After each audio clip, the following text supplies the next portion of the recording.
जय जय श्री राधे श्याम। कल हम लोग भक्तमाल में के अंतर्गत गुरु का स्वरूप कैसा है, भगवान का स्वरूप कैसा है, इसके बारे में जो है हम लोग श्रवण किए थे कि भगवान कौन है, गुरु कौन है, गुरु कैसा होना चाहिए, भगवान कैसे होने चाहिए, आदि आदि बातों का जो है हम लोग श्रवण किए थे। अब अगला जो दोहा है नाभाजी द्वारा विरचित, दोहा संख्या 2, ये सब अभी मंगलाचरण ही कर रहे हैं इसमें भी। दोहा संख्या 2, मंगल आदि विचारि रहा वस्तु न और अनूप, हरिजन को यस गावते हरिजन मंगल रूप, सब संतन निर्णय कियो श्रुति पुराण इतिहास, भजिबे को दोई सुघर कै हरि के हरिदास, अग्रदेव आज्ञा दई भक्तन को यस गाओ, भवसागर के तरन को नाहिन और उपाय।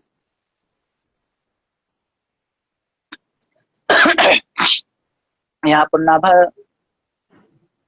गोस्वामी जी कह रहे हैं, दोहा संख्या 2, 3 और 4, मंगल आदि विचारी रह वस्तु न और अनु, हरिजन को यश गावते हरिजन मंगल करे कि मंगल आदि विचारी रह, कि ग्रंथ के आरंभ में जो ये मंगलाचरण किए हैं, जिसका श्रवण हम लोग 3 दिन पहले कर चुके हैं। भक्त भक्ति भगवंत गुरु चतुर नाम एक, इनके पद वंदन किए नासई विघ्न। तो वो जो मंगलाचरण किए हैं, उस मंगलाचरण के संबंध में विचार कर, मंगल आदि विचार, अर्थात मंगलाचरण में जो कहे कि भक्त भक्ति भगवंत गुरु चतुर नाम बपू एक, तो कह रहे हैं कि मंगलाचरण आदि को जो है विचार करने पर यही समझ में आता है कि भक्त चरित्र के समान वस्तु न और अनु, अर्थात भक्त चरित्र के समान दूसरी और कोई सुंदर वस्तु नहीं।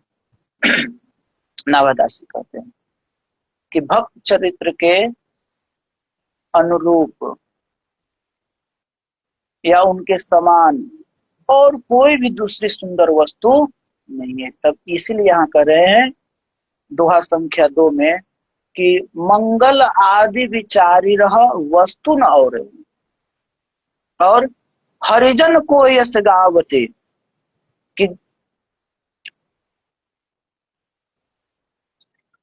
कि हरिजन को यश गावते, अर्थात जिससे मंगलाचरण किया गया, किससे, तो भक्त भक्ति भगवंत गुरु, भक्त से ही मंगलाचरण किया गया है। तो कह रहे हैं कि भगवत भक्तों के चरित्र का गान करने में भगवत भक्त ही मंगल रूप है। हरिजन को यश गावते, हरिजन मतलब भक्त, भक्त के गुण को गाने में ही जो है भगवत भक्त का मंगल है, मंगल रूप। भक्त के चरित्र को यदि गुणानुवाद करते हैं, श्रवण चिंतन मनन करते हैं, तो वही सबसे बड़ा मंगल है। इसीलिए कह रहे हैं हरिजन को यश गावते, अर्थात हरिजन अर्थात जो भक्त है, भगवत भक्त हैं, उन्हीं का यश को जो है गान करने में ही हरिजन को अर्थात भगवत भक्तों को जो है, भक्तों को मंगल होगा। इसलिए कहे हरिजन को यश गावते, हरिजन मंगल रूप। फिर अगली पंक्ति में क्या कह रहे हैं? सब संतन निर्णय कियो, श्रुति पुराण इतिहास। अर्थात कहने का तात्पर्य है कि सभी साधु संतों ने यही निर्णय किया कि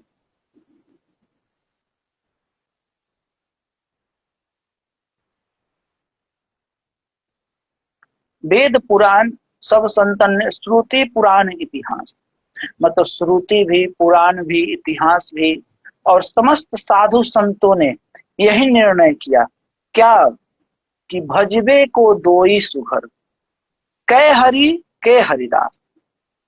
भजबे को अर्थात भजन के लिए जो है, भजन आराधन आराधन के लिए अर्थात भगवत प्राप्ति के लिए दो ही सुघर, दो सुघर कौन? भगवान अथवा भगवान के भक्त। यही दो जो है सबसे सुघर मतलब सुंदर हैं भजन साधन के लिए, अर्थात भगवत प्राप्ति के लिए यही दो सबसे उत्तम है। कौन? तो हरि और हरि के दास। इसलिए कहे हैं भजबे को दोई सुघर, कै हरि के हरिदास।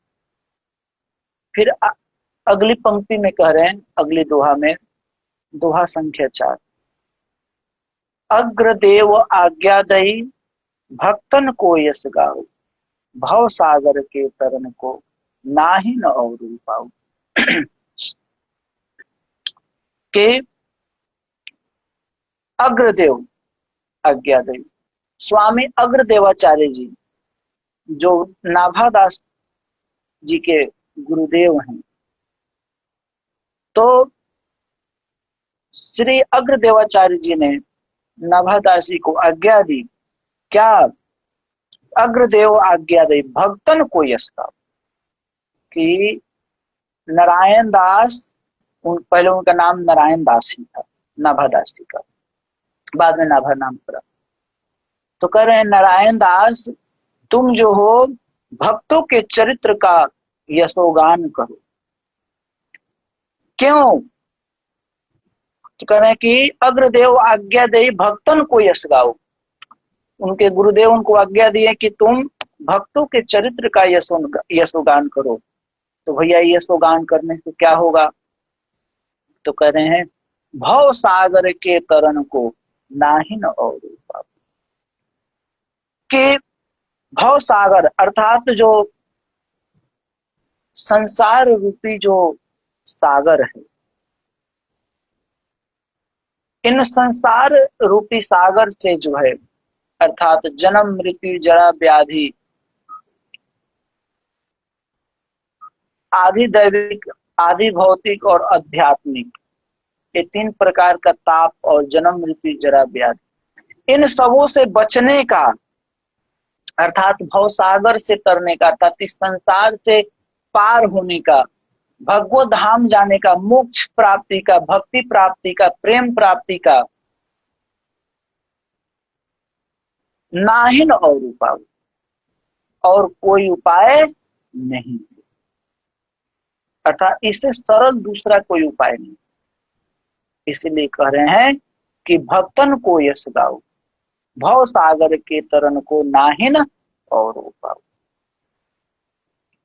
तो ये तीन जो दोहा है, इसका हम लोग संक्षेप में श्रवण किए।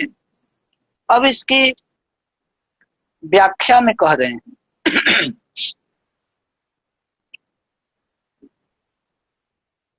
कि नाभा जी जो हैं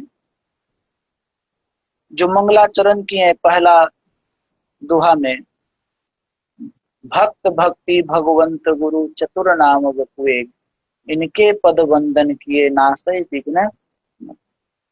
तो प्रथम जो मंगलाचरण है, प्रथम जो दोहा है, उसमें भक्त भक्ति भगवंत गुरु ही क्यों कहें? शिव जी का, दुर्गा जी का, गणेश जी का, आदि आदि अन्य देवी देवताओं का, राम कृष्ण का, इन्हीं का कह देते हैं। या अपने अपने इष्ट देव की वंदना करने की, अपने इष्ट देव की ही वंदना कर देते हैं। भक्तों का पहले वंदना क्यों की? पहले भक्तों का ही क्यों की? कह दिए कि भक्त भक्ति भगवंत गुरु। ये नहीं कहते, कह देते भाई शंकर जी, गणेश जी, पार्वती जी, दुर्गा जी, काली जी, हनुमान जी, राम जी, कृष्ण जी, यही सब कह देते हैं। लेकिन ये नहीं कहें, क्यों? तो इसका समाधान बताते हैं कि वो इन सब बातों को नहीं कहें, वो भक्त भक्ति भगवंत गुरु इसी को क्यों कहें? तो कह रहे हैं कि मुझे भक्ति भगवंत और गुरु से बढ़कर और अनूप कोई मांगलिक वस्तु समझ में नहीं आई। जो टीकाकार हैं वो अपना व्याख्या दे रहे हैं कि इनसे बढ़कर, भक्त भक्ति भगवंत और गुरु से बढ़कर और कोई अनुपम कोई मांगलिक वस्तु जो है हमें समझ में नहीं है। क्योंकि बात भी सत्य है, इनसे बढ़कर और कोई चीज कोई नहीं। सचमुच में यदि माने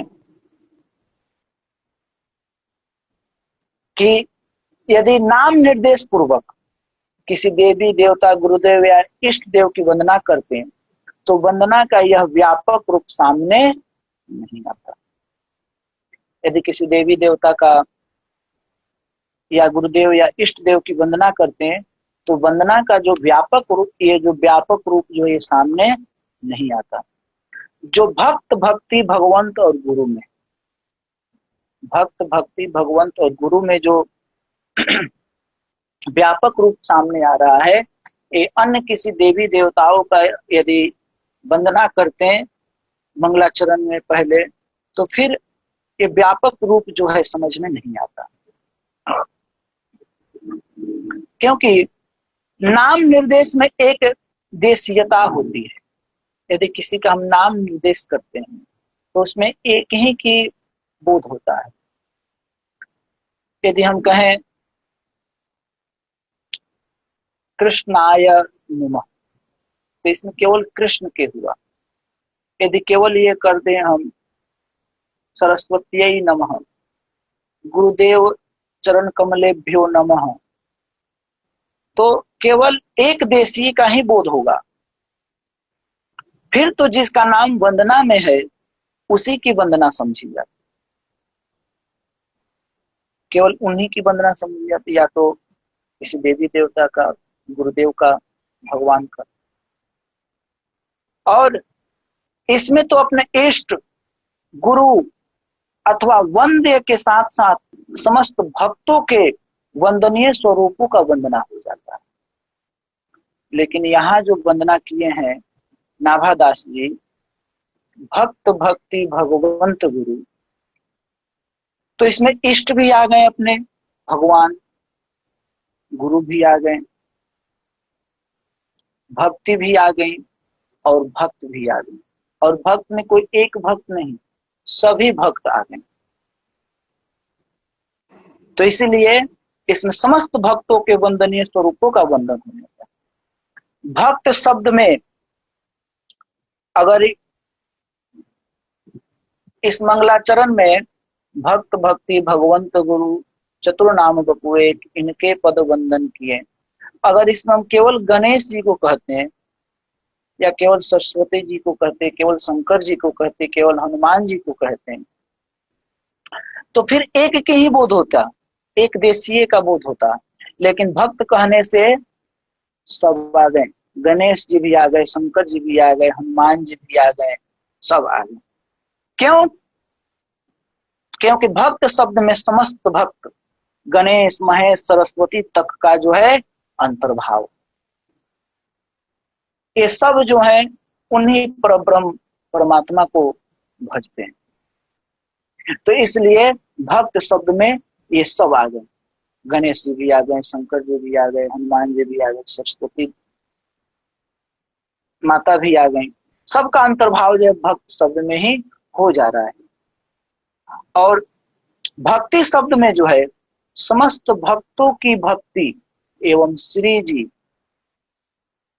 का भाव, भक्ति जो कहा गया भक्त भक्ति, तो भक्त से इन सबका बोध हो जा रहा है। और भक्ति से भक्तों की जो भक्ति है, भक्तों की भक्ति एवं श्री जी जो प्रेम स्वरूपा है उनका भाव है। तो इसीलिए यहाँ, और भगवंत शब्द में तो सब भक्तों के आराध्य स्वरूपों का अंतर्भाव है, अपने इष्ट भी हैं, या समस्त सभी भक्तों के जो आराध्य हैं वो हैं। और ऐसे में गुरु शब्द में समस्त आचार्यों की वंदना का अंतर्भाव। यदि हम किसी एक आचार्य को लेते हैं तो एक देशीयता का बोध होता, लेकिन यहाँ अगर हम कह दिए गुरु तो जितने भी गुरुजन हैं सबका बोध हो गया। भगवंत कहें तो सभी भक्तों के जो इष्ट हैं आराध्य हैं उनका बोध हो गया। और भक्ति से भक्तों की जो भक्ति है, कौन? श्री जी, राधा रानी, सीता जी, लक्ष्मी जी, इनका भाव जो है प्रकट हो जा रहा है। और भक्त से जो है समस्त देवी देवता, इन सब का भाव, गणेश जी, शंकर जी, हनुमान जी, सबका अंतर्भाव भक्त शब्द में हो जा रहा है। इसीलिए ये मंगलाचरण में जो है भक्त भक्ति भगवंत गुरु को ही लिए हैं। अगर दूसरा शब्द ले लेते, दूसरे किसी को बोध करते, तो फिर वहां पर एक देश का ही बोध होता, एक का ही बोध होता। इसीलिए इन्होंने वंदना में जो है भक्त भक्ति भगवंत गुरु चारों का ही वंदना किए हैं।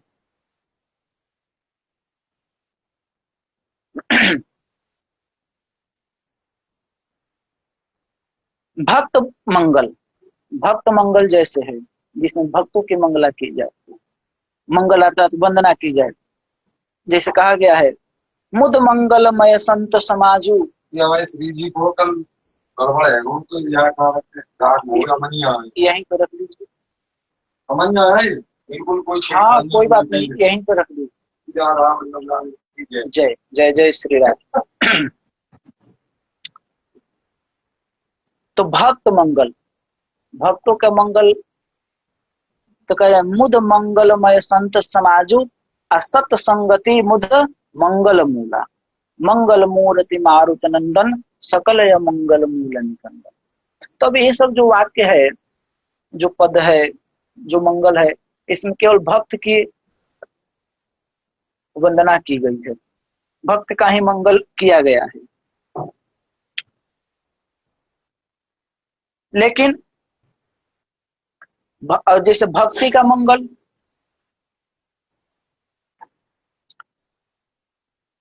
या हरिम वसमानीय भक्तेषु च विराजिता, ज्ञान वैरागयोर माता तस्यै भक्त्यै सुमंगलम। ऐसा जो मंगलाचरण है, इसमें केवल भक्ति के ही मंगलाचरण किया गया है, भक्ति की वंदना की गई। और भगवंत जैसे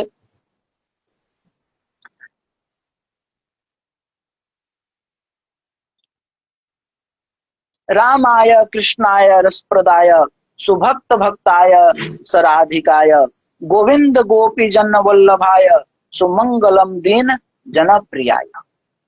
अब ये जो मंगलाचरण है इसमें केवल भगवंत का मंगलाचरण है, वैसे ही गुरु का मंगलाचरण है। मोहांधकारस्य विनाशकाय चंद्रार्क कंजोपम विग्रहाय त्रितापहराय कृपाकराय आचार्य देवाय सुमंगलम सुमंगलम। तो अब अगर ऐसा मंगलाचरण करते हैं तो किसी एक का होता, या तो भक्त का होता, या तो भक्ति का होता, या तो भगवान का होता, अथवा गुरु का होता। लेकिन यहाँ जो मंगलाचरण किए हैं नाभादास जी कि भक्त भक्ति भगवंत गुरु चतुर नाम बपुवेक, तो इनसे सबका मंगलाचरण हो गया, सबके चरणों की वंदना हो गई, सब वंदनीय हो गए।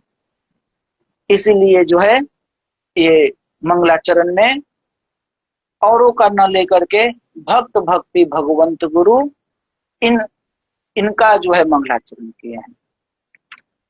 फिर जो आगे जो था दोहा संख्या 2 में, जिसमें कहा गया था कि मंगल आदि विचार, कि ये जो मंगलाचरण जो किए पहला, इस मंगलाचरण को विचार कर वस्तु न और अनुप, अर्थात इनसे अनुपम और कोई वस्तु नहीं है, अर्थात भक्त से अनुपम और कोई वस्तु नहीं है, भक्त से बड़ा और कोई नहीं। पीछे भी इसका वर्णन किया गया है। जैसे चैतन्य महाप्रभु, उनमें भक्त का भी स्वरूप झलक रहा है, भक्त हैं, भगवंत का भी स्वरूप झलक रहा है, भक्ति का भी स्वरूप झलक रहा है, और गुरु का भी स्वरूप झलक रहा है। जब वो भजन क्रिया में जब लगते हैं तो लगते हैं कि भक्त हैं, लेकिन वहीं जब वो भगवान की भक्ति में जब उन्मत्त होते हैं, उनके नेत्र से अश्रुधारा प्रकट होती है, शरीर रोमांच होता है, पुलकित होता है, मूर्छा आती है, तो लगता है कि प्रेम का लक्षण प्रकट हो रहा है, भक्ति प्रकट हो रही है। जब अपने षड ऐश्वर्य पूर्ण में आते हैं, षड चतुर्भुज, षड रूप में, षडभुज में आते हैं, 6 भुजा में, तो वहां पर जो उनके भगवता की बोध हो रही है। और वहीं जब सभी जीवों को जो है कृष्ण नाम का रस जब दे रहे हैं, कृष्ण नाम जब दे रहे हैं, तो लग रहा है कि गुरु रूप में है। तो भक्त में जो है चारों का अंतर्भाव हो जा रहा है। तो इसलिए नाभादास जी कह रहे हैं कि मुझे भक्त से अनुपम और कोई वस्तु नहीं लगी, इसलिए हरिजन को यश गावते हरिजन मंगल रूप, इसलिए हरिजन का ही अर्थात भक्तों का ही यश के गुणगान करें, क्योंकि इसी में जो है हरिजन मंगल रूप, इसी में जो हरिजन अर्थात भगवत भक्तों का मंगल होगा। तो अब यहाँ जो कह रहे हैं हरिजन मंगल रूप,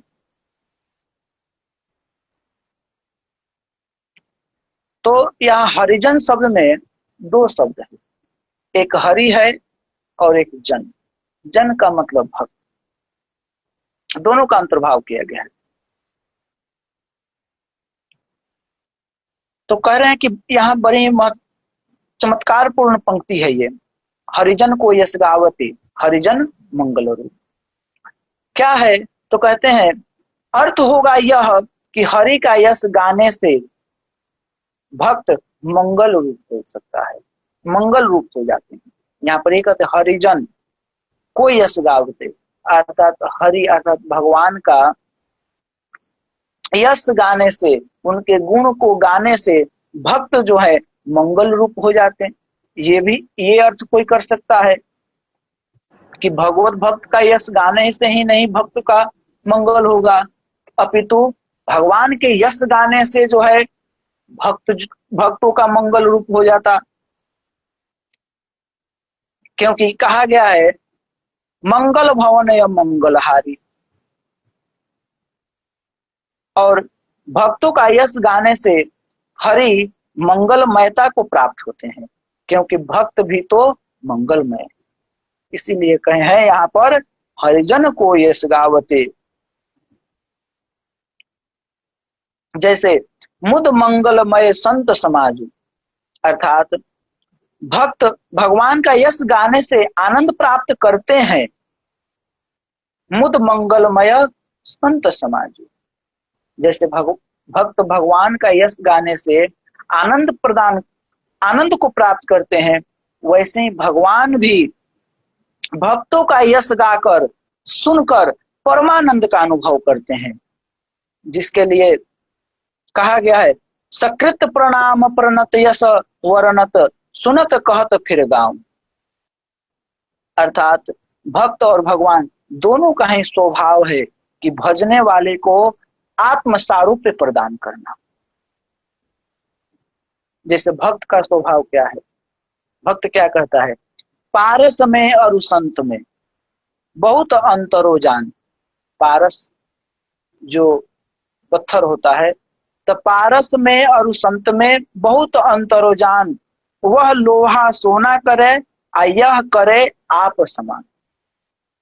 अर्थात पारस जो है लोहा को सोना कर देगा, और जो संत है यह करे आप समान, ये अपने समान कर देंगे, अर्थात संत बना देंगे, भक्त बना देंगे।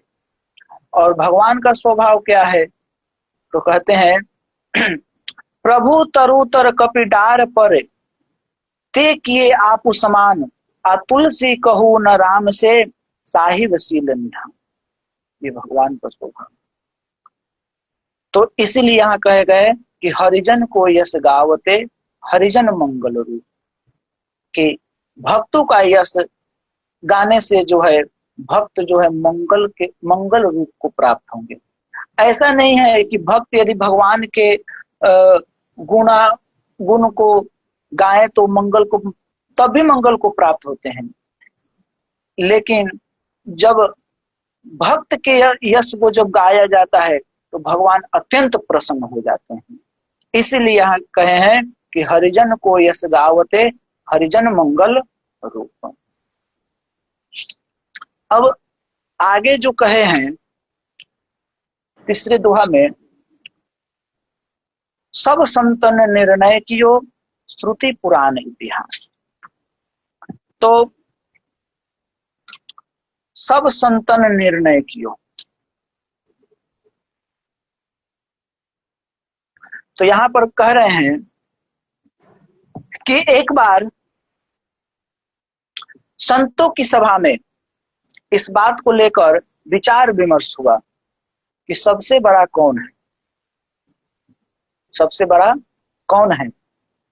ये कथा आप लोग सुने होंगे, लेकिन एक बार और कह दे रहा हूं कि सबसे बड़ा कौन है। तो एक महानुभाव ने कहा कि सबसे बड़ी पृथ्वी है जो सबको धारण करती है।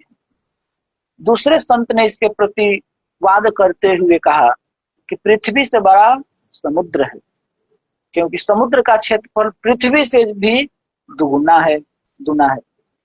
तभी तक तीसरे महानुभाव ने इसका खंडन करते हुए कहा कि समुद्र से तो बड़े श्री अगस्त्य जी हैं, कि जिन्होंने समुद्र को चूलों में भरकर पी लिया था। अगस्त्य मुनि क्या किए, समुद्र को पी गए। तभी तक चौथे सज्जन बोले कि समुद्र सोखने वाले अगस्त्य जी आकाश में एक तारा ही बनकर रह गए। कह रहे हैं कि अगस्त्य जी एक तारा बनकर रह गए। जब सूर्य का उदय होता है तो अगस्त्य तारे का पता नहीं चलता। इससे सिद्ध हुआ कि अगस्त्य जी से तो बड़े सूर्य हैं। तभी तक पांचवें सज्जन कहते हैं कि इतने बड़े सूर्य भगवान चक्रपाणी ने नेत्र अस्थाई मात्र हैं। वो चक्रपाणी नेत्र स्थाई मात्र हैं, जैसे नयन दिवाकर कच घन माला। अर्थात सूर्य से बड़े तो भगवान ही हुए, सूर्य से बड़े कौन हुए, भगवान। परंतु यह मत भी सर्वमान्य नहीं रहा। तभी तक एक महानुभाव अपना मत प्रकट करते हुए कहते हैं कि ऐसे महान भगवान भी भक्तों के हृदय कमल में निवास करते हैं। अतः भगवान से भी बड़े कौन है, तो भगवान के भक्त। इस पर श्री रसिक जी एक छप्पे में इस प्रसंग का स्मरण करते हैं। जो अभी प्रसंग कहा गया, ये भगवत रसिक जी की वाणी में इसका वर्णन किया गया है।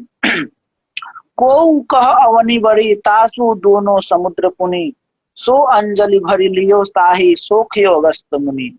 नभ अगस्त को बास छिपे उद्युत भानु के, भानु वेद यो कहे चक्षु है चक्रपाणि के। चक्रपाणि हरि जनन के हृदय कमल की बास, आ भगवत लघुता विष्णु लो दीरघ हरि के दास। ऐसे ही एक बार और, ये तो भगवत रसिक जी की वाणी के द्वारा ये प्रसंग बताया गया कि सबसे बड़े कौन है, तो भगवान के भक्त। या एक हम अपने सूझबूझ से बता रहे हैं कि सबसे बड़े अगर कोई है तो भक्त कैसे है। देखिए, इस संसार में सबसे बड़ा पोस्ट यदि है तो वो कौन सा पोस्ट है? जो कोई खूब पढ़ाई लिखाई कर रहा है, आईएएस इत्यादि बन जा रहा है, डीएम इत्यादि बन जा रहा है, वो भी किसी के न किसी का सेवक ही हो रहा है, किसी के अंडर में रह करके काम कर रहा है। तो यहाँ सबसे बड़ा पोस्ट है प्रधानमंत्री का, मान लीजिए राष्ट्रपति का। तो उसका जो पीए है, जो सेवक है, वो अपने आप को समझता हो कि हमसे बड़ा पोस्ट वाला कोई नहीं। लेकिन क्या वास्तव में ऐसा है? ऐसा वास्तव में बिल्कुल नहीं। यदि कोई प्रधानमंत्री भी है या राष्ट्रपति या उसका जो पीए है, कितने साल के लिए? 5 साल के लिए, और वो भी एक देश के। लेकिन जरा विचार कीजिए, एक भारत देश के या एक देश के कोई राष्ट्रपति या प्रधानमंत्री है, अथवा उस प्रधानमंत्री राष्ट्रपति का कोई पीए है, जो अपने आप को प्रफुल्लित नहीं समाता होगा कि हमारे इतना बड़ा पोस्ट तो किसी का है ही नहीं। लेकिन विचार कीजिए कि एक भारत देश के जैसे कितने देश हैं जो इस पृथ्वी पे हैं, पूरे विश्व को मिला लीजिए।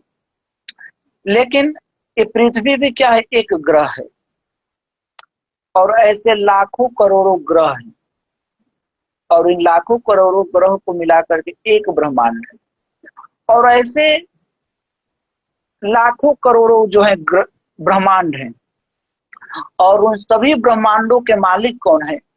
परब्रह्म परमात्मा भगवान। और वो भगवान भी तो जो भगवान परब्रह्म परमात्मा इन सभी ब्रह्मांडों के मालिक, तो अगर हम उनके दास बनते हैं, उनके प्रिय बन जाते हैं, उनके सेवक बन जाते हैं, तो फिर हमारी कितनी बड़ी जो है, हम अपने आप को कितना बड़ा गौरवान्वित, कितना बड़ा हमें अपने आप में होना चाहिए कि हम कितने बड़े हैं, जो कि उस परब्रह्म परमात्मा का जो दास है, सेवक है। इससे बड़ा और कोई नहीं है, भक्त से बड़ा और कोई नहीं, क्योंकि उस भक्त के बस में भी भगवान हो जाते हैं। इसीलिए कहा गया है कि भक्त से बड़ा और कोई नहीं। यहाँ पर एक और भाव देते हैं कि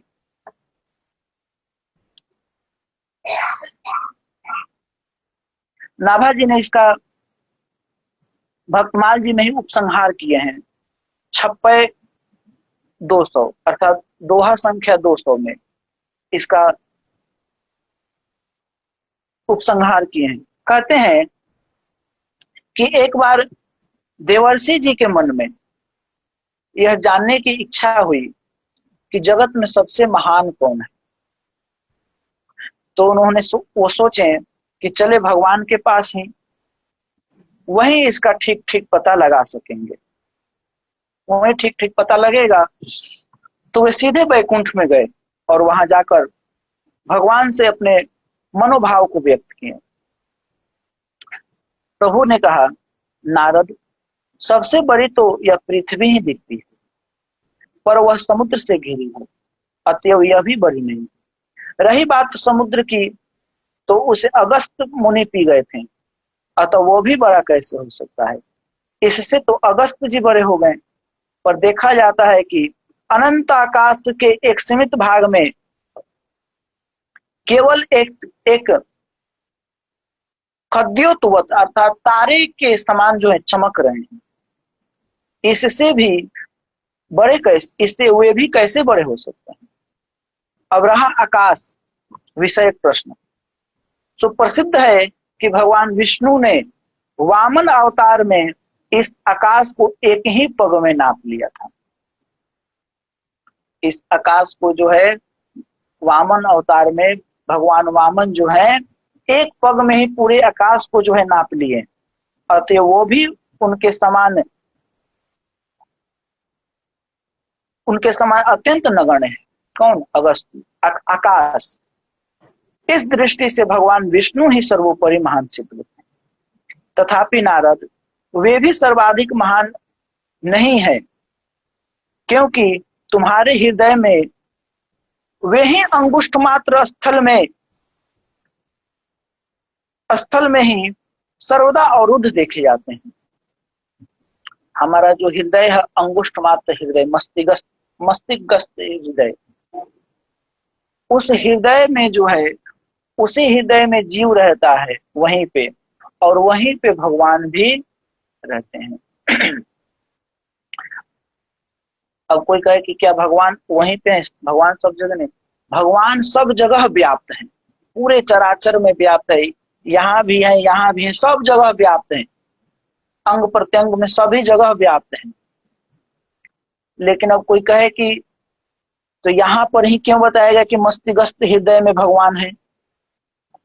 तो यहाँ इसलिए बताया कि मस्तिष्क जो हृदय है, इसी हृदय में जीव रहता है, और जीव जहां पे रहता है वहीं पे उसको भगवत साक्षात्कार होता है सुप्तावस्था में।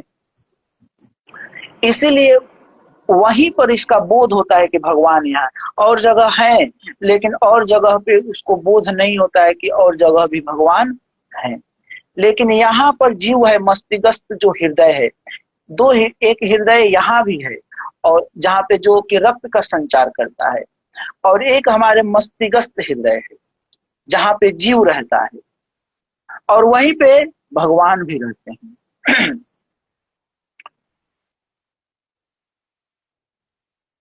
एक नारी है जो कि अब उस नारी का नाम याद नहीं आ रहा है। तो जब मनुष्य सो जाता है, जब सुप्तावस्था में होता है, तो उसी समय ये जीव जो है उस नारी के माध्यम से जो भगवान के का पास जाकर के भगवान के साथ जो आनंद का अनुभव करता है। इसीलिए जीव को वहीं पे मस्तिष्क हृदय में ही भगवान की अनुभूति होती है। इसीलिए कहा गया है कि अंगुष्ठ मात्र जो मस्तिष्क है वहां पे भगवान है। तो कहने का तात्पर्य इनका ये है कि अंगुष्ठ मात्र स्थल में ही सर्वदा अवरुद्ध देखे जाते हैं कि वहीं पे हैं। इसलिए नारद जी, तुमसे बड़ा कौन है? अर्थात भगवान जो है उनके मस्तिष्क हृदय में भी है और उस जीव के अंदर भी है। वास्तव में तुम ही सबसे महान सिद्ध हुए, भगवान कह रहे हैं नारद जी को।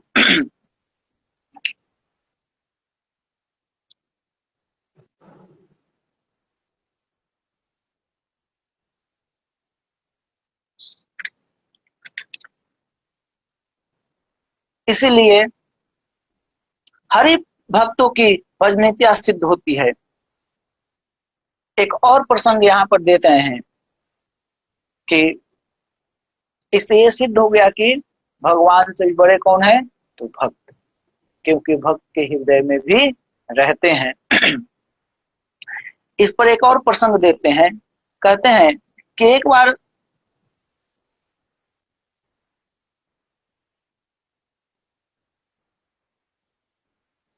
सरस्वती नदी के तट पर कुछ ऋषिगण यज्ञ कर रहे थे।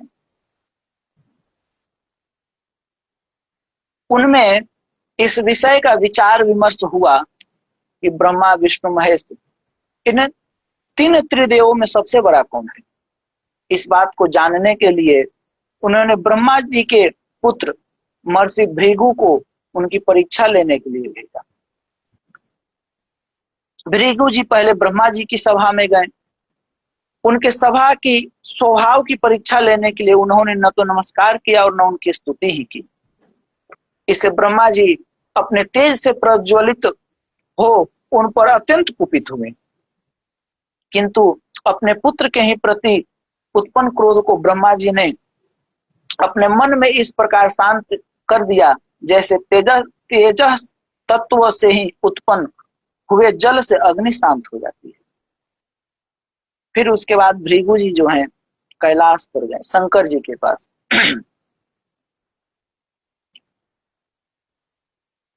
अपने भाई महर्षि भृगु को आया देख श्री महादेव जी अति आनंदित हो उठकर उन्हें आलिंगन करने के लिए गए, किंतु वो क्या कह रहे हैं कि तुम कुमार्गी हो। ऐसा कहकर भृगु जी ने उनसे मिलने की अनिच्छा प्रकट की, उनका तिरस्कार कर। तब महादेव जी को बड़ा क्रोध हुआ और वे तीक्ष्ण दृष्टि से देखते हुए त्रिशूल उठाकर उन्हें मारने के लिए उद्यत हुए। तभी तक देवी पार्वती ने उनके चरणों पर गिरकर उन्हें प्रार्थनामयी वाणी से शांत किया। इसके बाद भृगु जी वैकुंठ धाम को गए। भगवान लक्ष्मी की गोद में सिर रखकर लेटे हुए थे। भृगु जी ने जाते ही उनके वक्ष स्थल में लात मारी। साधुओं ने एकमात्र गति श्री हरि लक्ष्मी जी सहित उठ बैठे और सैया से उतरकर उन्होंने भृगु जी को प्रणाम किया और कहने लगे। क्या कहते हैं?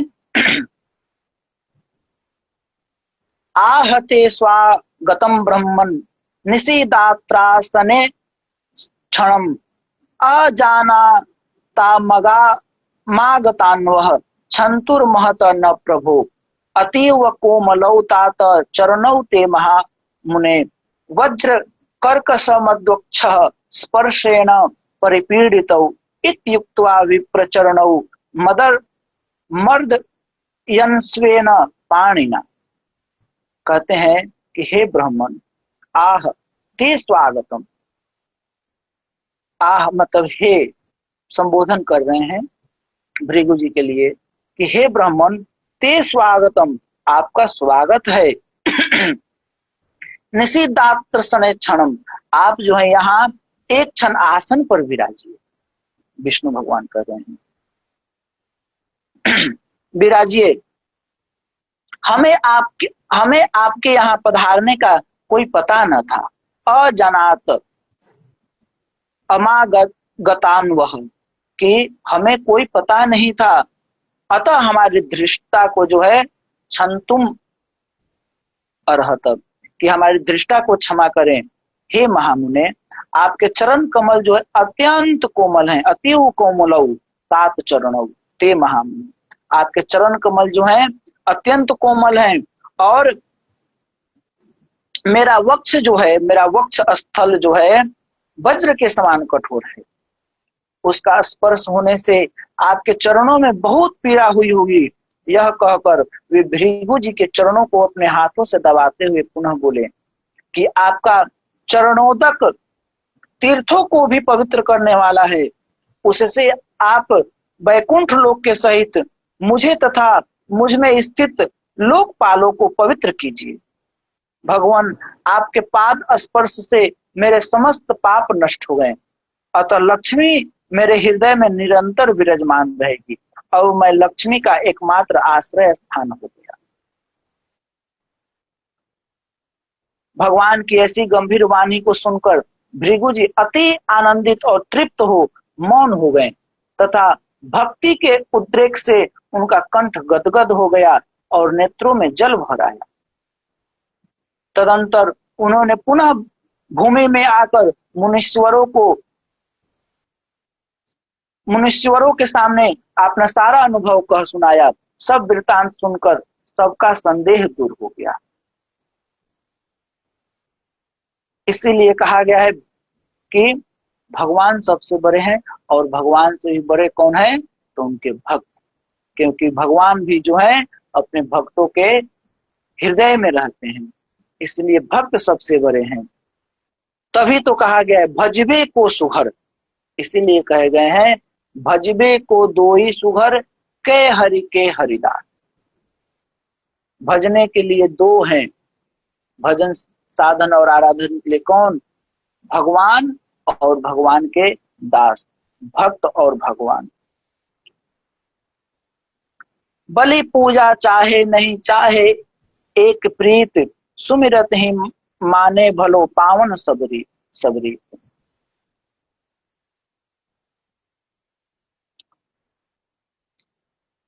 भक्त और भगवान को छोड़कर सभी कारण कृपालु देखे गए हैं। अतः भक्त जो है भगवान को भजबे को सुघर कहा गया है कि भक्त भजबे को दो ही सुघर, अर्थात भजने के योग्य दो ही सुंदर हैं, कौन, तो हरि और हरि के दास। तो आज जो है हम लोग तीसरा दोहा तक के भाव को जो है श्रवण किए। अब जो अगली दोहा है, चौथी दोहा, अग्रदेव आज्ञादयी भक्तन को यश गाओ, भव सागर के तरन को नाहिन और उपाओ। तो इसके बारे में संक्षेप में तो इसका हम लोग श्रवण किए ही थे। अब इसका विस्तार से जो है श्रवण जो है हम लोग कल करेंगे।